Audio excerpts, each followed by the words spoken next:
মধ্যপ্রাচ্যের একাধিক মার্কিন ঘাঁটিতে আঘাতের মাধ্যমে যুক্তরাষ্ট্রকে নিজেদের সামর্থ্যের বার্তাই দিয়ে দিল দেশটি। সোমবার রাতে কাতারের আকাশ আলোকিত করে ছুটে আসে ইরানের মিসাইল বহর। কাতারের আল উবেইদ বিমান ঘাঁটি মধ্যপ্রাচ্যে যুক্তরাষ্ট্রের সবচেয়ে বড় সামরিক ঘাঁটি। একই সময়ে হামলা হয়েছে ইরাকের মার্কিন ঘাঁটি আইন আল আসাদেও। আক্রমণের শিকার হয়েছে সিরিয়ার মার্কিন সামরিক ঘাঁটিও।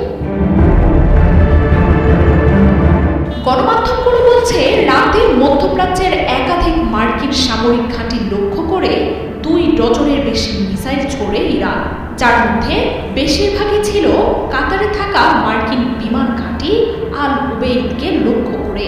ইরানের 3টি পারমাণবিক স্থাপনায় মার্কিন হামলার পর থেকেই যুক্তরাষ্ট্রের সাথে উত্তেজনা চূড়ান্ত পর্যায়ে পৌঁছে যায়। যুক্তরাষ্ট্রের বিরুদ্ধে ইরানের আঘাত যে আসবে তা অনিবার্যই ছিল।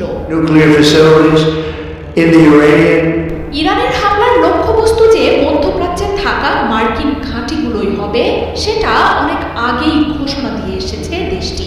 তবে চমক হয়ে আসে কাতারের আল উবেইদ বিমান ঘাঁটিতে হামলা জুড়ে অসংখ্য মার্কিন ঘাঁটির মধ্যে কাতারের এই স্থাপনাটি মার্কিন বাহিনীর সবচেয়ে বড় শক্তি।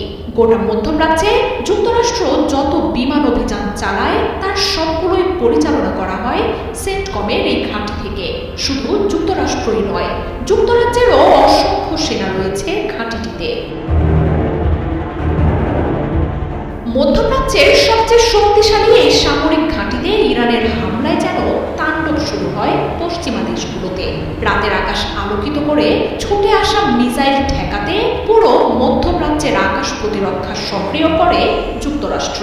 বাসিন্দারা আশ্রয় নেন বাংকারে। মার্কিন ঘাঁটিতে হামলার তেমন কোনো তথ্য দেয়নি যুক্তরাষ্ট্র।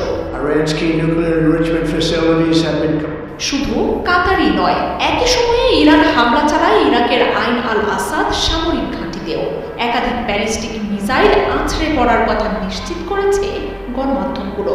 হামলা হয়েছে সিরিয়ার হাসান অঞ্চলে থাকা মার্কিন সামরিক ঘাঁটিতেও। মার্কিন একাধিক ঘাঁটিতে ইরানের হামলা যেন যুক্তরাষ্ট্রের এতদিনের ভয়কেই বাস্তবে নিয়ে এলো।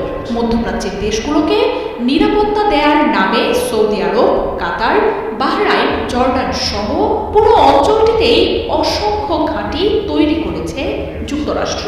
তবে ইরান বলছে এসব ঘাঁটি নিরাপত্তা নয়, বরং সেসব দেশের সবচেয়ে বড় দুর্বলতা।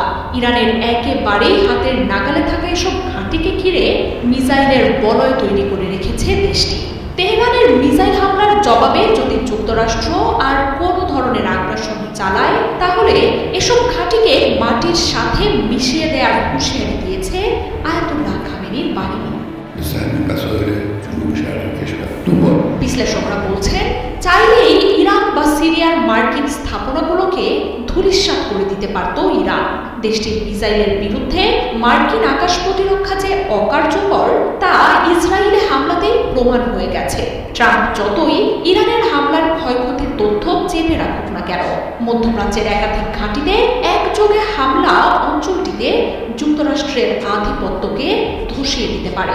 আর ইসরায়েল ও যুক্তরাষ্ট্রের বিরুদ্ধে ইরানের এই শক্তিমত্তা দেশটির সামরিক শক্তিকে আরও অপ্রতিরোধ করে তুলবে। نه خیلی خوشبینیم